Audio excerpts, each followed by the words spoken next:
আমি ফজরের সুন্নত পাই নাই, দেখি জামাত শুরু হয়ে গেছে, এখন আমি আগে সুন্নত পড়বো নাকি জামাতে শামিল হব? ফজর নামাজ যদি আপনি জামাতে, সুন্নত যদি আপনি না পান, তাহলে সেক্ষেত্রে সুন্নতটা ফরজ নামাজের পরে সূর্য ওঠারও 15-20 মিনিট পরে পড়বেন, সেটা সবচেয়ে উত্তম।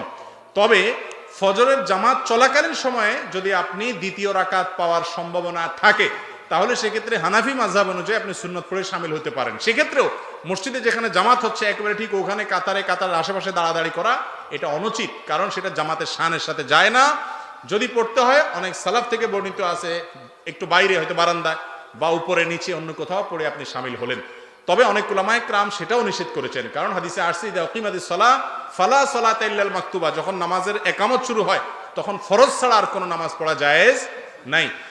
যদিও ফজর নামাজের ব্যাপারে যে উলামায়ে কেরাম জায়েজ বলেছেন, সেটার বিশেষ কারণ হলো ফজরের সুন্নাহটা সবচাইতে গুরুত্বপূর্ণ সুন্নাহ। সেই কারণে যদি পড়তেও হয় এই মাসলাক অনুযায়ী, মাযহাব অনুযায়ী, তারপরেও ওই যে একেবারে কাতারে, অনেক মসজিদ দেখবেন যে কাতারে জামাত শুরু হয়ে গেছে, ওখানে এলোমেলো ভাবে অনেকে সুন্নতের নামাজ পড়তেছে, চলাফেরাও অসুবিধা হয় এবং এটা জামাতের শানেরও খেলাফ হয়।